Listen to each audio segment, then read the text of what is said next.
The primary purpose of Innovative AAC Solutions, the podcast, is to educate and inform. The views expressed during all episodes are solely those of the individuals involved and do not constitute educational or medical advice. They are not necessarily the views of Special School District of St. Louis County. Hey guys, welcome to the Christmas edition of Innovative AAC Solutions, the podcast. I'm Lara Hayes. I'm Cheryl Livingston, and it's the most wonderful time of the year. It is. I got my Christmas tree up in the back. You did a great job decorating. Where am I at? There we are. Wow. Yeah. So I thought, being the most wonderful time of the year, we would have some wonderful fun finds. So I can't even tell you how excited I am to share this one, Cheryl. I love education. I love a good resource when it comes to just learning and getting more knowledge. And obviously the podcast is one of those, but there is a new resource on Angelman's website that is all core vocabulary and communication resources that I had to share with everyone. So I'm going to share my screen very briefly, and no, we will put this in the notes, but I wanted to share these training videos because Angelman Syndrome Foundation has an entire series of training videos all related to communication. So if you go to angelman.org, and it's angelman.org/resources-education, it is under their communication training series video. So on the left side, you'll see this set of videos, and it has an introduction set, which has Maureen Nevers, Caroline Musselwhite, who's a guru in the field, and Aaron Sheldon, some of my favorite people to listen to. And then after those five, they have handouts to go with each one. And then after those 5 introduction videos, they have core sets, so that you can learn about core vocabulary and the practices of that as well. So just a phenomenal resource and it all free. Oh, yeah. All free.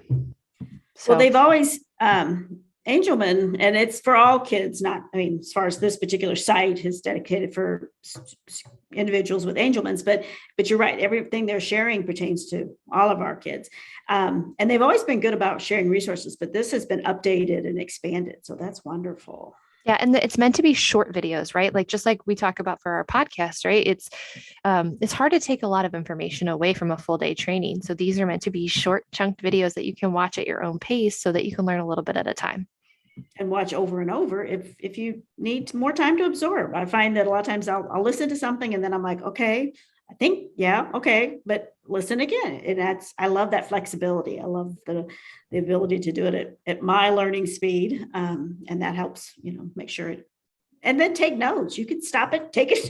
That's what always, when you're in a live training or any kind of presentation, I'm trying to take notes, but you want to say, wait, just hold on for a second, so this way you can do that. So I want everybody to make sure we take advantage of these resources. Yeah.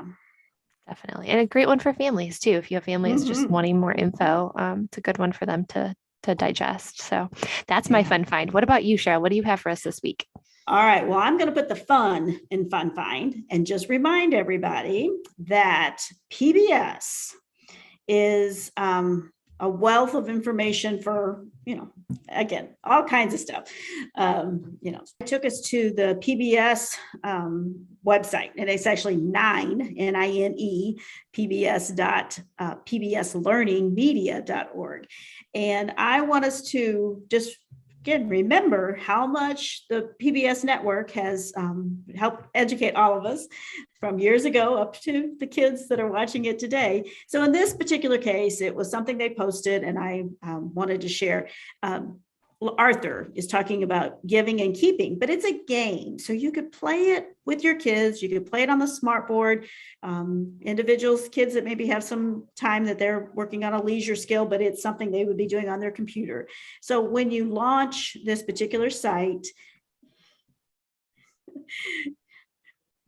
it's an interactive game. Oh, got my attention. So if I hit round 1, chocolate's my favorite.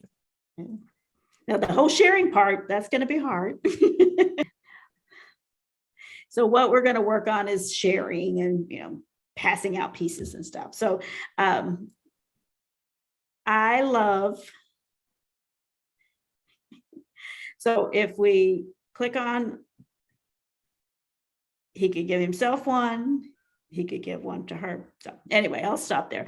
But the idea of just something fun, a good message. And again, this is that time of year where we do think about others, and we do try to, if not materially, share good wishes and you know, maybe do a little extra volunteering or service. And I think that's something that our kids, you know, could hear all year long. It's not just a December thing, but I found that to be fun. I love it because it can be easily adapted too, and it's fairly errorless, right? So that activity, give and keep, you can practice the word give, you can direct the activity. Who doesn't love to direct? You can comment. Did you take all the candy? Were you nice and you gave it away? Maybe the candy was yucky. Maybe it was good. Maybe those chocolates where you don't know what's inside. Yeah. I mean, it's just, and then again, you could easily carry it over if you want a sugar high and you wanted to do a couple pieces of candy too, just for that carryover. You could, or if you're having your Christmas party or your holiday party, you could do that.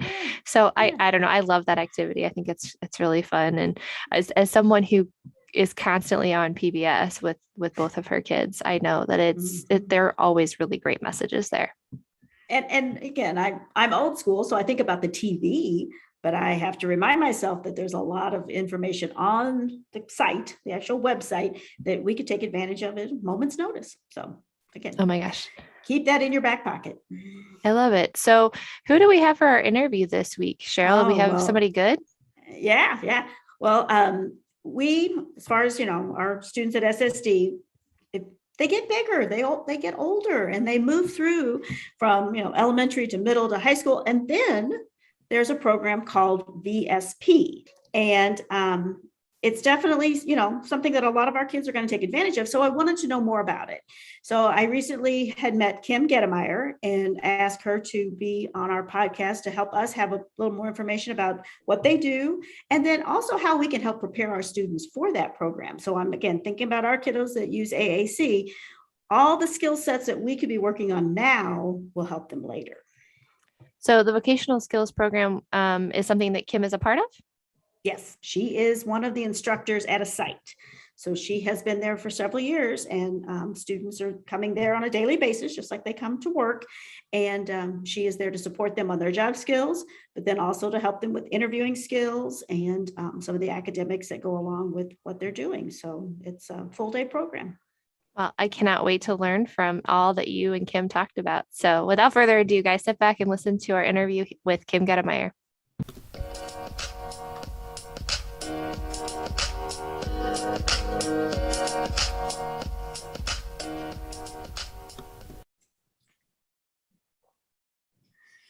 Hi guys, this is Cheryl Livingston, and I would like to introduce you to a new friend of mine. Kim and I just became acquainted with each other this year, but we're supporting a student together. So we're getting to spend some time thinking and planning, brainstorming. And I wanted to make sure you guys got to meet Miss Kim Gettemeier and give her a chance to tell us about the VSP program and how she is working with students on a daily basis. And that's something that, as far as AAC goes, AAC systems, they will travel with these students into that environment. And I wanted to give Kim a chance to kind of tell us about what that kind of looks like. Now, every VSP program is different, right, Kim? So we're not representing everybody as far as the kinds of communication, but in general, what kinds of things happen in those settings. And I think of this as just the next stepping stone to the real world. And we want our students to be a part of the real world with employment, with leisure activities, with all kinds of things that are going on. And their ability and desire to communicate is a huge part of that. And I think we need to understand, again, what's coming ahead so we can prepare our students. So welcome, Kim. It's so nice to see you. Hello, thanks for having me. So if you would just start off introducing yourself as far as kind of like your history with SSD and what you're currently doing. Great. Well, I have a pretty long history with SSD. This is my 28th year teaching. Congratulations. Yeah. And so the first 22, I was in the high school setting in Ferguson Florissant. So McCluer North High School is kind of my home, my school home.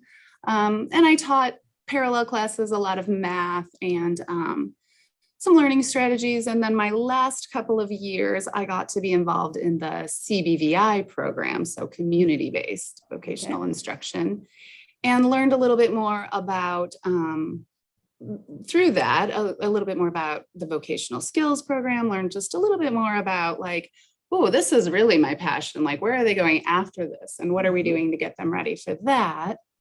So an opportunity presented itself for me to join the VSP program, the Vocational Skills Program. And I was lucky enough to land that spot and have been here for the last 5.5 years at Accent. The business I'm working with is Accent Group Solutions. So here I am. All right. So as far as VSP in general, what can you kind of give us a view of all the different ways that students are benefiting from that program? Yeah, VSP is great. So once a student has kind of completed their traditional high school requirements, and their team has identified that they still need some supports, they lack some skills to get and keep entry-level employment, then the Vocational Skills Program might be an option, because here we go out into the community. I only have 7 students at my site. They kind of leave traditional school behind and they come to a business. It might be a hospital, it might be an assisted living center. We have some hotels. My company is it's a warehouse printing kind of third-party logistics company. So we do a lot of hand labor and boxes and things like this. But they come here to learn. Oh, I'm so sorry. That's okay. Time's over. They come here to learn job steps. So actually like the physical, the hard skills of completing a job, and also the employability skills they'll need, like productivity and professionalism and communication and interpersonal skills and self-direction. And yeah, we kind of teach that along with whatever, little life skill pieces they might be missing to help them bridge the gap so that they really can move on to something that will be meaningful for them once they leave special school district. Okay. Does a student usually stay at your site for their entire time, or is there any moving around? Or it varies. So we're kind of in that 18 to 21-year-old category. So some of it depends. Some of them are a little older when they come. But they're really, it's a team decision and we review it every year. But I've had students who have done 3 full years with me and then kind of moved on to their next step with an adult agency, possibly with some competitive employment. But sometimes we'll say, oh, wow, this guy really is interested in food service. And that is something we do nothing with here. So we might suggest a transfer to another site. okay. Or sometimes they're really ready after 1 year, even if they're, so at 19 years old, they're ready to go out and get a job. And that's great too. Yeah, no, I love the fact that you're, again, based on their skills, based on their desires, we can be flexible with that. Good. Okay. So as far as your site goes, what's a typical day? What do your students do? Yeah. Well, they come from several different schools throughout the county. So they come to me, in their different transportation, and we just start with kind of a general check-in every day, and we spend about an hour and 15 minutes, a little more of a traditional classroom setting. I mean, it's here, it's in the building, but, we might be working on a budgeting lesson, or we might be working on some social skills, or practicing interview skills, or filling out job applications, those sorts of things.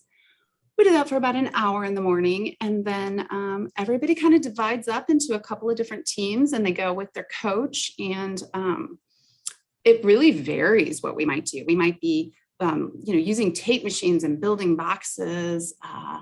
We might be moving them around like on a pallet jack. It's a lot of physical labor. They're sometimes using hand labor to construct items, or like kitting together. Maybe there's a backpack that a customer ordered and it's supposed to have 4 or 5 different components in it. So we'll put all those together and put them in boxes and stack them on the skid. Okay. So they're working alongside, non-disabled accent coworkers, and they're doing real meaningful work. It's going out into the world, and it has to be accurate, and it has to be done in a timely fashion. So they do that for a couple hours in the morning. We all come back together. We eat lunch in the break room. They have to know break room etiquette and sharing a microwave and keeping your stuff in the refrigerator.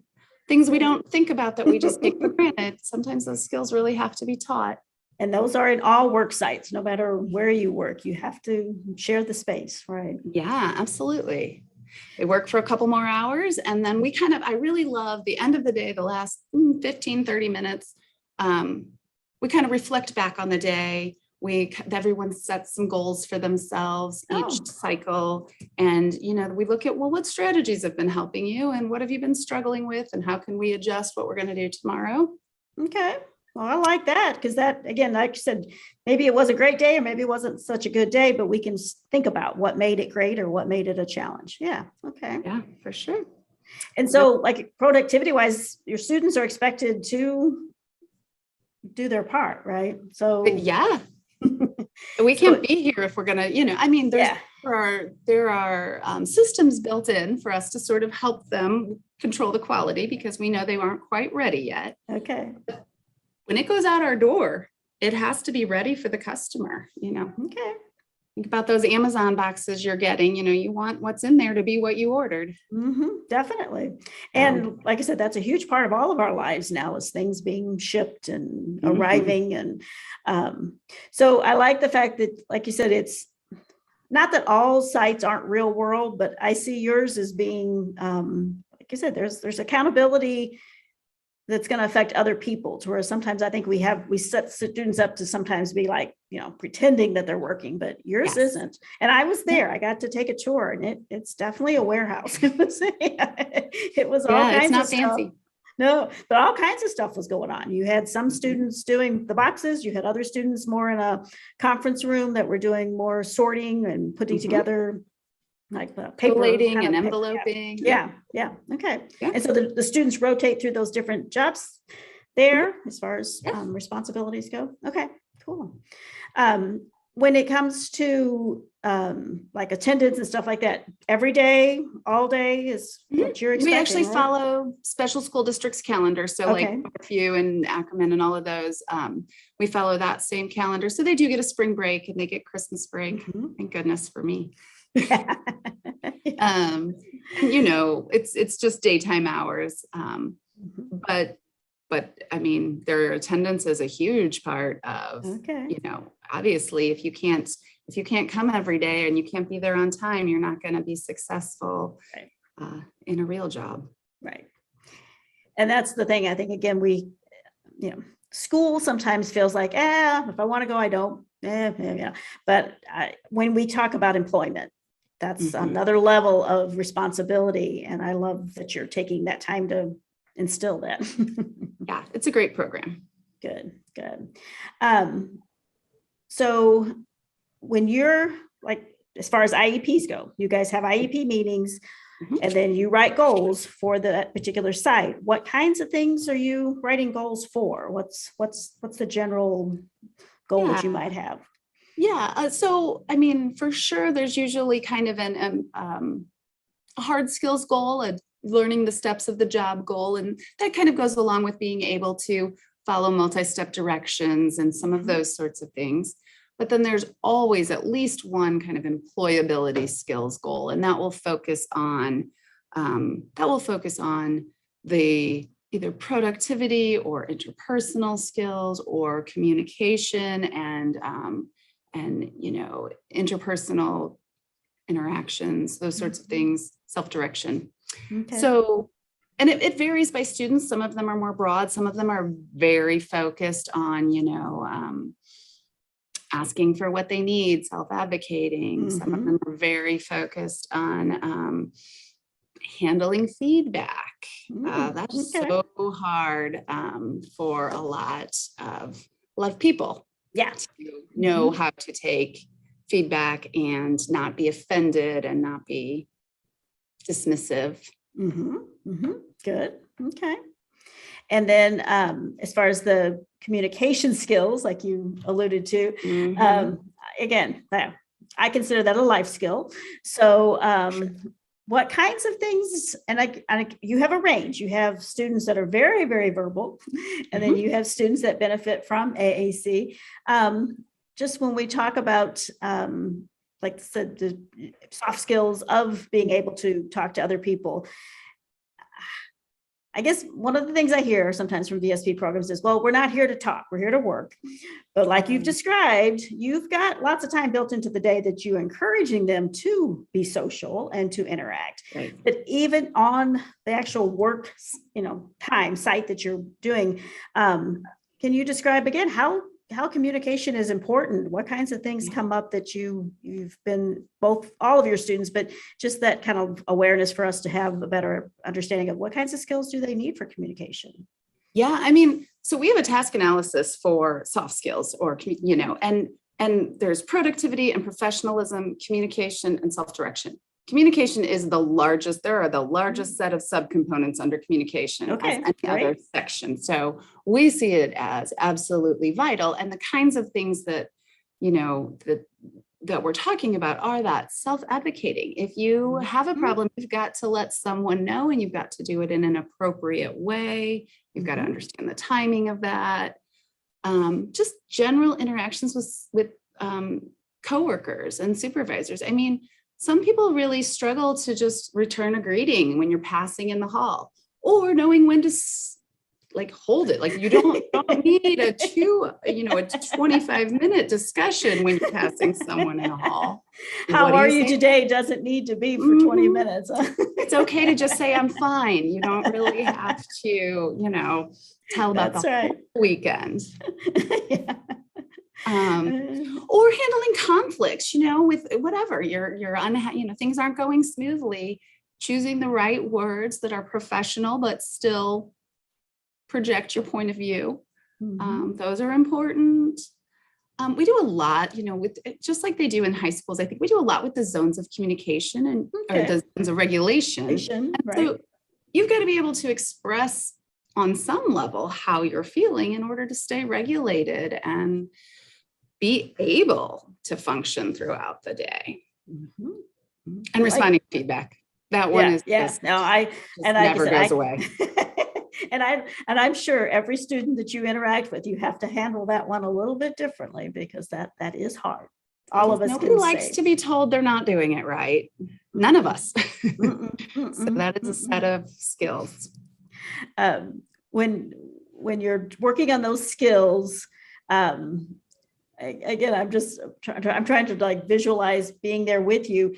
I guess part of it is in the moment. You can't wait till you come back to class time to let's talk about how that went. I can see where, we need to address this. And does all of the staff, so you've got your staff that's, working for SSD.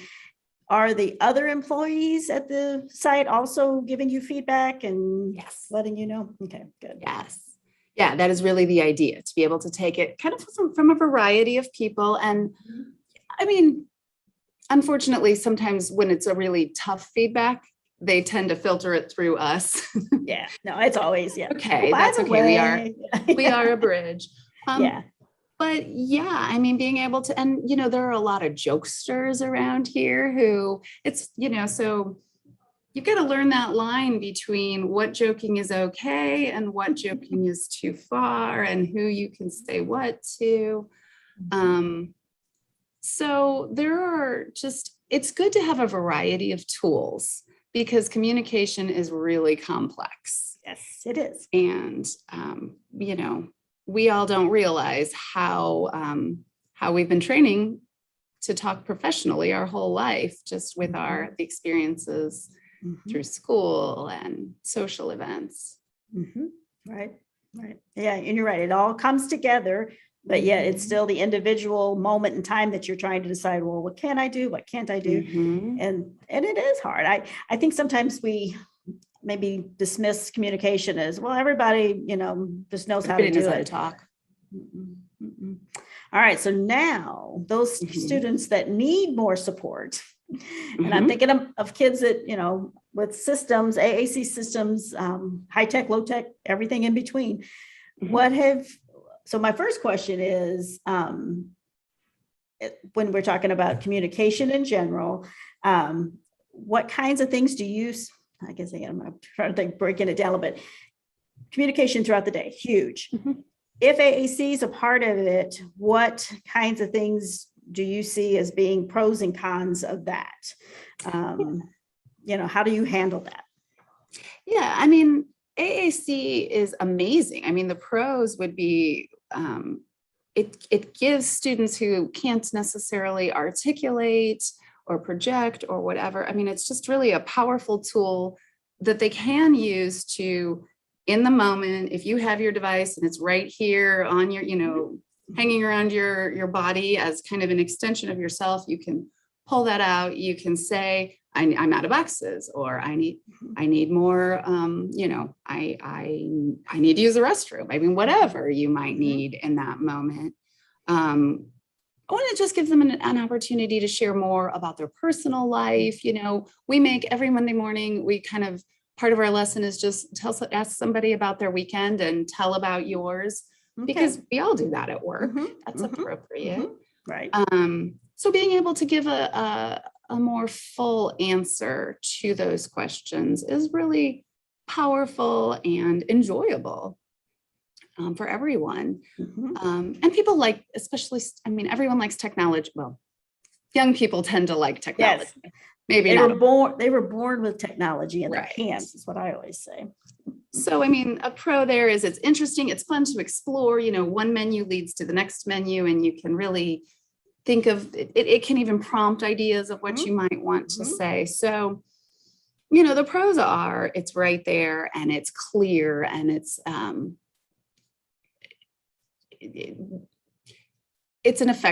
just an effective tool in getting out the vocabulary that you might not be able to otherwise get out. Right. Cons would be a little bit more that it is awkward. It is time consuming, especially if they don't already have a familiarity with the menus and where to find some of those keywords. It's sort of like by the time they get it out and and by out, I just mean lift it up. Ready. Yeah. Get it going and find, the screen that says what they want to say. Unfortunately, a lot of times people have kind of moved on, or they themselves have gotten bored before their idea comes out. So if they don't already have a good set of skills with it, it can be a little bit frustrating, and it can just be like that's okay. One more thing to do. Yeah. And I feel bad for them. The other con I can think of is sometimes it's a distraction. There's so many options to choose from that the next thing you know, we're just listing everyone we ever went to high school with and playing it back. And that doesn't have anything to do with the real point. That's right. Yeah. Okay. I guess just because it's so visual, it's so there. Yeah. It's kind of like me on Instagram. I can just keep scrolling away. Or I open up my phone to put something in my calendar, and the next thing I know, I'm responding to an email and a text message, and same idea. Okay. All right. And again, yes to yes. So let's go back to something you said about if they know their system. So again, perfect world. I wear rose-colored glasses, evidently most of the time, because I'm always trying to live in this perfect world. Yeah. When a student comes, let's just take your side, right now, a student comes in, ideally, what would you like for their previous teams? And they probably, a lot of them have been with us since early childhood. What could have they been working on to better prepare them for working at your site? Yeah. First and foremost, just like a real solid familiarity with how to find the keys they're looking for, find the information they need, in a relatively quick fashion. That's obviously the most powerful piece of it, because if they can find what they need quickly, the rest of it we can work out. But also just, having how are you going to wear this device? Because my students are like 2 hands moving boxes. Yes. Mm-hmm. They're really, it's not just like in school when you can set it out on your desk and it's there to pivot back and forth between. It's got to be an extension of your body, or it's just not going to work here. Okay. And the one student I had who really did successfully use his device, he kind of had it it was an iPad, and he kind of had it like a satchel almost around him. And he didn't like to use his voice at all. I am a big fan of OGCOM being one part of their toolbox. I'm a big fan of a toolbox in general, of all the strategies you need, and you pick out what works for you in whatever setting. I'm great with thumbs up. I'm great with a grunt that I know what it means. That is great. Use it if it works. I just hate to see them limited. So seeing their OGCOM as an extension of, or one very integral part of their toolbox, to me, is really what I'm looking for. And having them be comfortable initiating the use of it, not me saying, well, why don't you tell me on your device what you're thinking?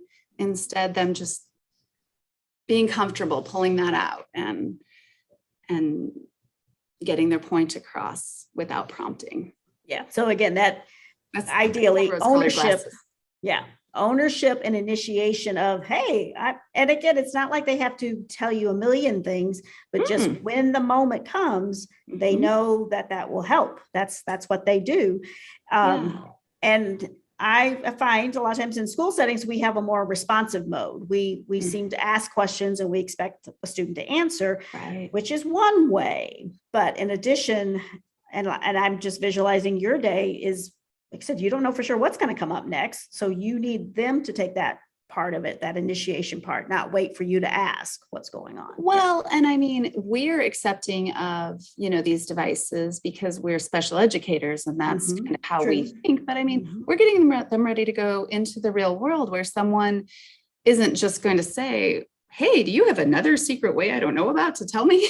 They're gonna have to. You're right. Yeah, no, I would love for them to wear it proudly. Yeah, for sure. And it doesn't have to be, may I please go use the restroom? It can be bathroom and a questioning look. I want it to be practical because that's why we're here. Yes, and again, the students that you're supporting, that's why they have those systems, is because we know they need support. We know there's more that they could be telling us that they would benefit from. And I love the fact that you talk about the toolbox. Yes, multimodal, all kinds of communication, all different ways throughout the day is what I'm striving for. And this is one of those ways. And it is powerful. It can do so much, but you have to learn, you have to practice, you have to experience it. And I would love for our students to come to you already having that part pretty much in stone. What you need them to say may vary depending on the site, but the idea of it should be easy. Yeah. In my perfect world, they're the expert and I'm just sort of supporting them with the tool, but it's theirs. They're right. Well, that's a good way to put it. Yeah. And that's, again, but that doesn't happen overnight. So I would love for people to be planning ahead when I talk about teams, even though this guy's, a sixth grader, what do we need to work on to help that VSP site be easy, successful with communication? We're going to have to start some of that now and not wait. Yeah. And not just have it on the desk all day, but take it. I don't know if this is practical, but take it to PE, take it to lunch, take it to recess, all of those things, because that's more what the real world is going to look like than sitting at a desk. And those are more fun places to communicate than answering a question of some kind of story that was read or science question. The kids maybe aren't so motivated by academics, but they are motivated by sharing and social exchanges. That's true. When you were in your classroom setting, did you have AAC at that time too? Once in a while, maybe 2 or 3 over all of that time. It wasn't super common, and varying degrees of effectiveness, with how I found like probably the most successful student I had was super high functioning intellectually. She just had physical limitations. But it seems like those students who struggle, to be able to identify the right keys, those are the ones who it's a lot of effort, I think, to sort of teach them the system. But if you think about it, there's really nothing more important than that you could teach them over the course of their. I agree. I'm sure you do. As a speech pathologist, I agree. But there's so much that we spend our time throughout these students' high school, or I should say whole school careers.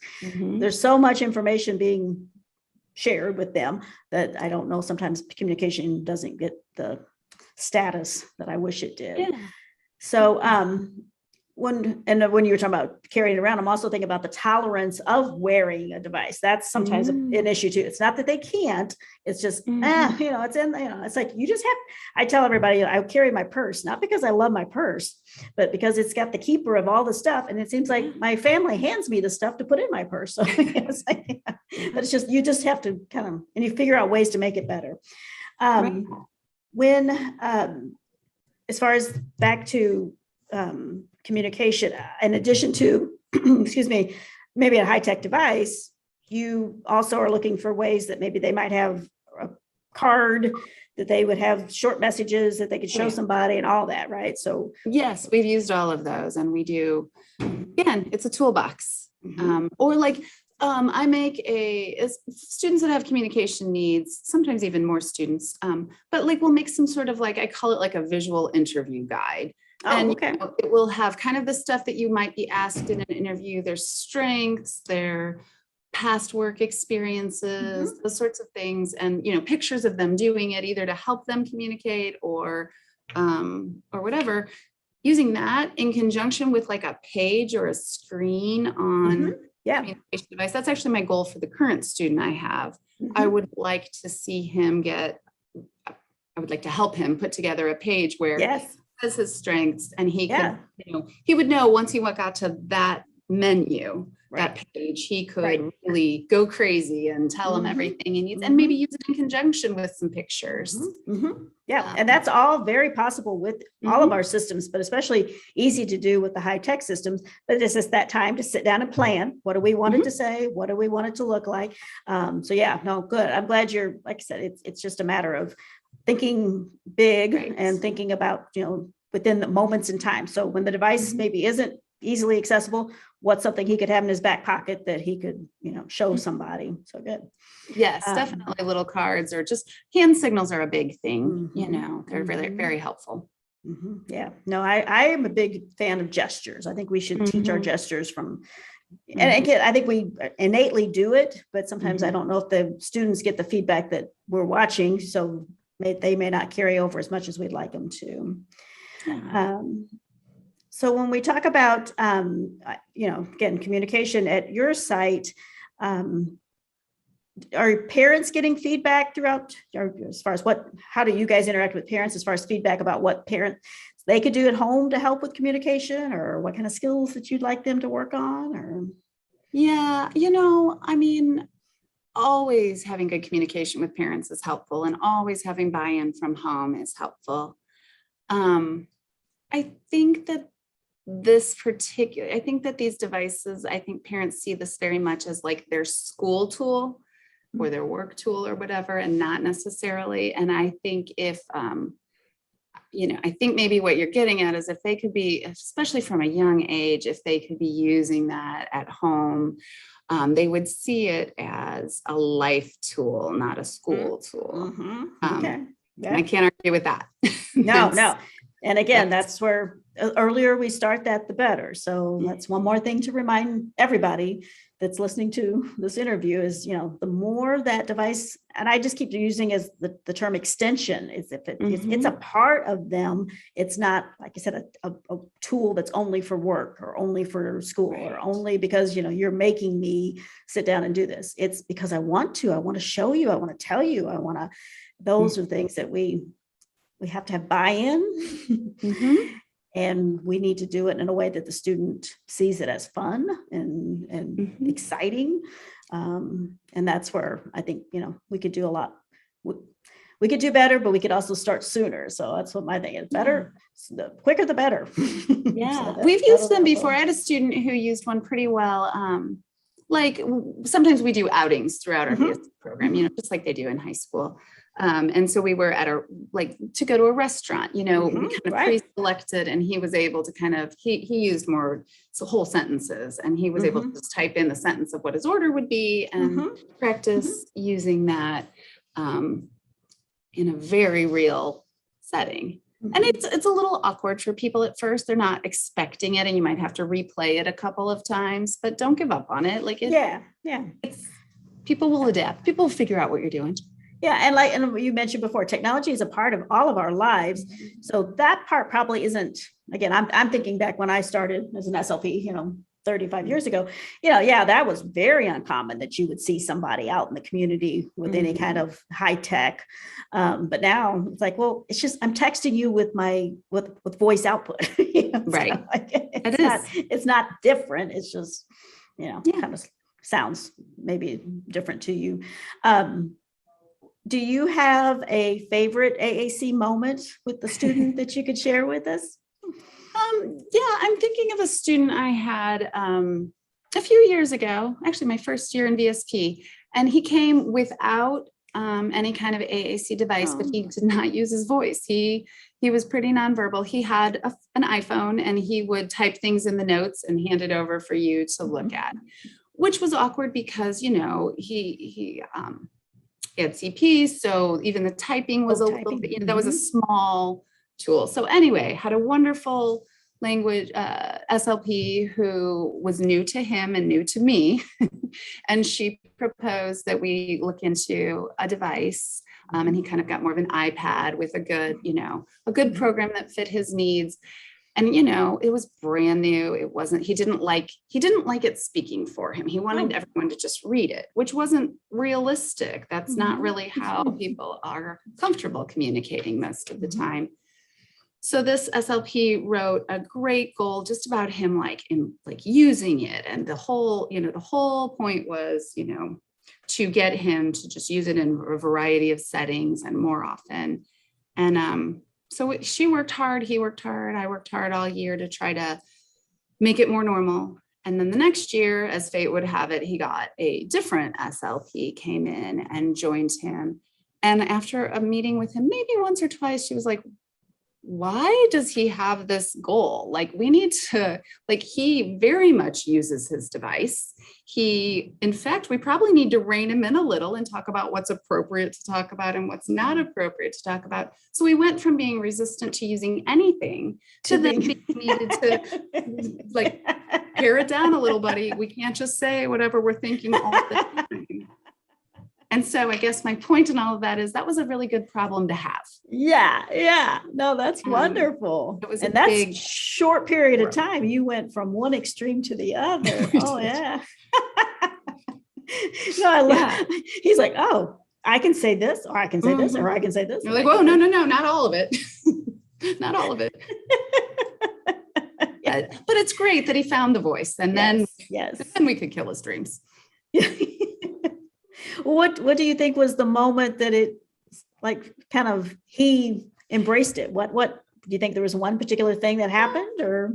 That's a good question. No, I don't, honestly. Okay. I think it was just a lot of pestering and then, the more you use it, the more you see that he really didn't just use it with us. He really did interact with some of the accent people who are way cooler than his teachers and his job coaches.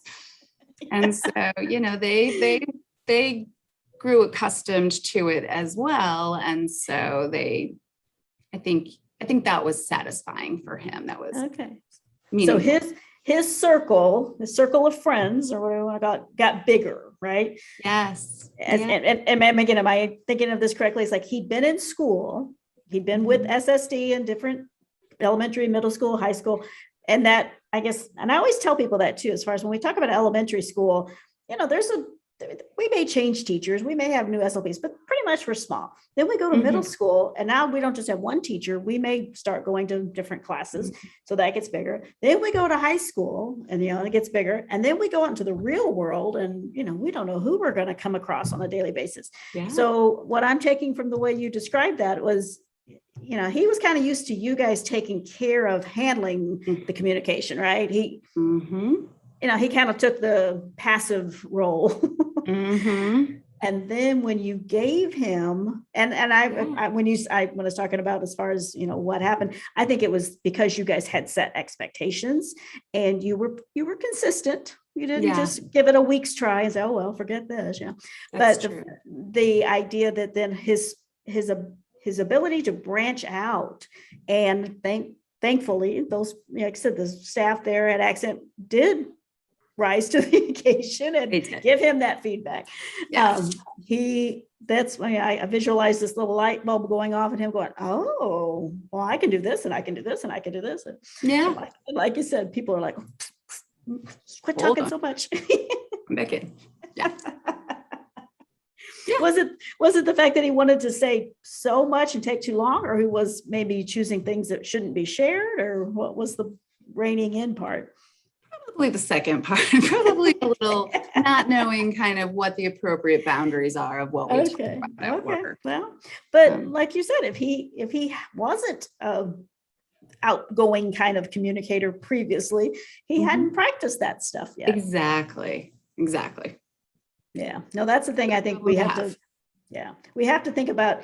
We talk about age appropriate stuff, but there's also, developmentally, we all kind of follow a pretty much similar pattern. And we'll say, well, he's, let's say he's 12 and he just got a system. Well, he hasn't had the 12 previous years of practice that his verbal peers have had. And they do a lot of, we talk about, how many times do we correct our own children about grammar and stuff, but we don't, sit them down and say, no, you have to say it this way. We model the correct way. And then sometimes we'll say, what? You go to the store, what are you doing? We just give them that. And if you haven't had it practice, then you're learning it new. So yeah, that's true. As an adult now, he was learning all kinds of new things. He sure was. Oh, that's a great story. Yeah. Like I said, you witnessed that whole thing right there. In your and thank goodness for that SLP, because I would not have had the gumption and the know-how to get him that far. So, and if that hadn't happened, not that you have a magic crystal ball, but what do you kind of, if he hadn't, he would have still been using his phone and typing out a few messages and just very contained to far more limited, because it was, he didn't have that predictive software as much, and he didn't have as much, he made so many mistakes on his phone for people to know what he was getting at. And I don't think he would have reached out to as many people. And I think he would have, I just think he would have been lonelier, to be honest. So language wise, when he was typing messages, was he typing lengthy sentences or keywords? Or? Medium. I don't know. But not he understood flowy, but but full receptively sentences with subjects and verbs and appropriate. Yeah. Okay. But again, time consuming. I know I'm not a fast texter. My thumbs don't do it. I'm still doing this number, so that just takes, but I can see we talk about keystrokes, how many times do you have to touch something in order for it to say something? Well, if it's already programmed in, right. It can be real quick. So, okay. Yeah. All right. Well, thank you, Kim. This was great. I'm just like I said, your world with SSD is I think exciting. I think it's a fun place to be. And when we talk about how we're kind of structured at SSD, there is a VSP department, correct? And then all of you, as far as at the different sites, report to one particular. Yeah, we have a AC. director and a couple of area coordinators who Okay. oversee. I think it's over 30 Okay. sites. So it's All right. pretty Well, that's huge. Yeah. There's a lot of different things to learn about as far as and then within those sites, what do they do and what kinds of things are going on? How is it a student, like when a student is getting ready to graduate, is there survey kind of thing that they help figure out placement, or is it more geographic or? Well, we have facilitators who go out into the high schools. Okay. And so they have, kind of are responsible for certain regions or whatever. And so I think that the team has to kind of know to invite. I mean, that's kind of how I figured out what VSP was, is, in trainings or whatever, learning that, you have to invite Diane if you think a student might need more training beyond this, or would benefit from more training beyond this high school level. So you invite the facilitator who can kind of speak to what we offer and what we might not be a good match for. And then once they kind of got an idea of the students' support, what kind of things they would benefit from, then the different sites are up for kind of like this set, like you said, food services versus warehouse. Yes, exactly. You kind of look at the strengths of the student and the sites and the needs of the student, and then the leadership team honestly just does the intricate puzzle of placing everyone where they seem best suited, which is a task. Yeah. And then it's based on who can handle how many, and what's the most number of students that you've had at one time? Probably 8. And yes, and I think that's a fairly typical number for most of the sites. Okay. Yeah. I said that I can see where you can't take a huge number of students and help each one of them individually like you would like to. Right. So. And my site is small, so they would also just run out of like the types of work that we could do. We couldn't stay busy. Okay. If we expanded. Okay. Yeah. Well, if people have additional questions, is there a good way to reach out to you?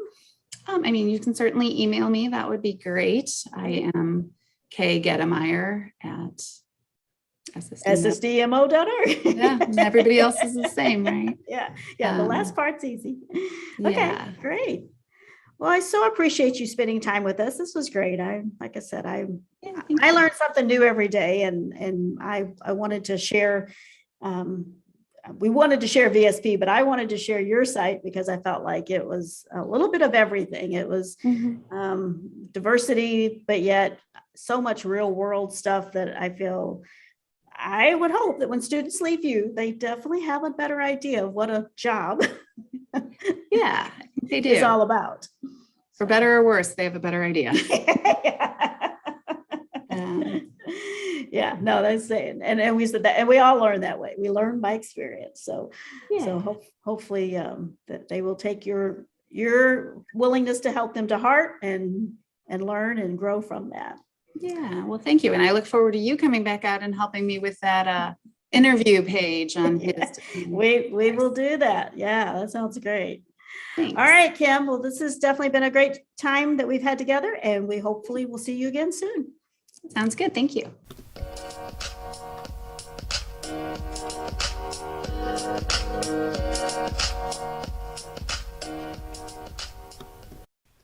Hi, guys. I wanted to show you something I found in the IRC, and it goes along with our topic of today of our students that are ready to transition from our school settings into a work setting. And this is a nice game to help prepare for that. So what I want us to think about today is that we could be rehearsing, we could be just kind of thinking about problem solving, sharing information prior to the real world coming ready for us to enter into. And this would be a nice, fun way to do it. So it's a game. It's called Life Skills Basic Information. And I really am thinking that it could fit so many of our students. The idea of the game is, of course, there's a game board, and we're going to roll the dice and move our pieces around the board. But the idea of moving is also then to discuss, to have a conversation. So what happens is when you roll the dice, you land on a square, and then you match whatever square you get to a card.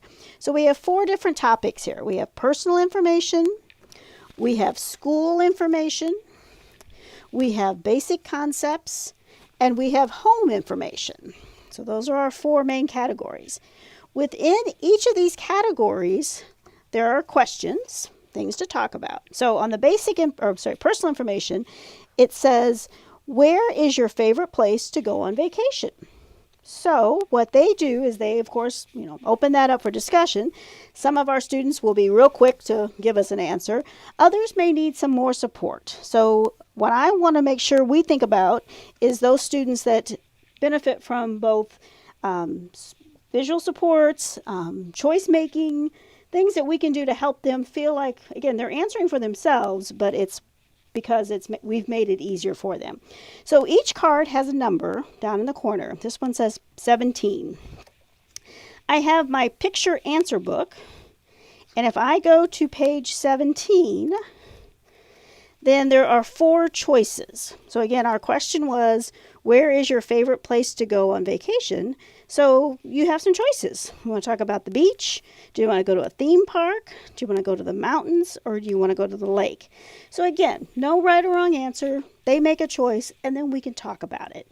So I like the way that it's both, all of our kids would benefit from a chance to share information. If we look at the school, it's what is one sport people play at our school. So number 48 is in the corner, and I go to page 48, and its choices are football, basketball, soccer, or baseball. Again, not a wrong answer, but maybe we can figure out, again, what they're making a choice here, what their favorites are, what they like to talk about. So it's really nice. It's easy. It's fun. It's, going to appeal to a lot of different people. And another cool find, they have a teacher's guide, which gives you more information on what to do. But they also have a progress chart. So what we're looking at is they give you some objectives, and then you could look at the dates that you're doing your initial, your second, and your third assessment. But the objectives are all kinds of things. So it could be, there relates personal information about self. And there's the numbers of the cards that kind of go with that. Identifies the concepts of cold and hot. We could talk about describes details about current school. Goes down to follows rules about using electronic devices, computers at home. So again, there's a card that mentions that. So you can show progress. You can be playing the game for fun, but also it could be a task that would be showing us what our students are learning.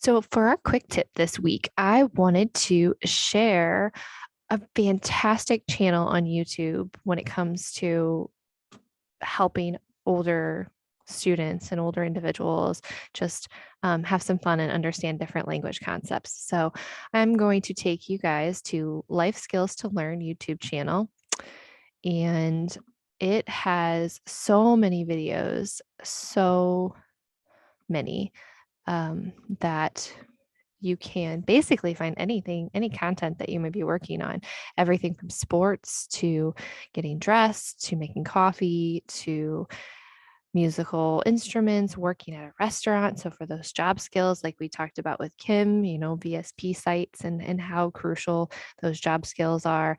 It even has very specific things for AAC related content. So the example I want to briefly share is just beyond requesting an art class, because this is specific to AAC users. It's got graphics for AAC users. So there's some self-identification here, and they're very short videos. So this one's just 2 minutes long, and it talks all about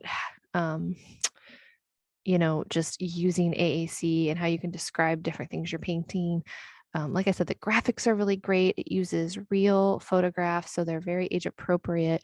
And you can really find almost any content that you're looking for. So Life Skills to Learn is the name of the YouTube channel. I will put it in the show notes, but be sure to check it out because there's some really great content for all ages.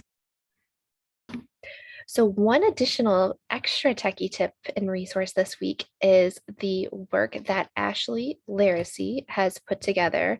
She has so many resources that she has shared on Practical AAC and on her social media page, Mrs. Larisey, Mrs. Larisey, Larisey on Instagram, and just a ton of really great resources for older students. So if you're working with older students, we sometimes kind of get on a track of providing resources for younger students, but she has a ton of really great practical ideas for older students. So I will put in the show notes the resources, but there are 3 different articles that she has shared on Practical AAC. And the first is just defining age respectful. And this is the idea that some of our older students may have different interests. And so instead of saying age appropriate, thinking of age respectful as a term for things that they have interest in, knowing that those interest levels might be different than their peers. The additional examples include a research project activity related to their interests, as well as the idea of predictable chart writing, which is a writing resource for using language and predictability in written expression, which can be completed in a variety of technological forms. So anything from light tech to using a high-tech, robust speech generating device. So check those out on practicalaac.org, and we'll put that in the show notes. And then if you're on social media, you can follow her at Instagram at Mrs.Larisey, and she shares a bunch on there as well.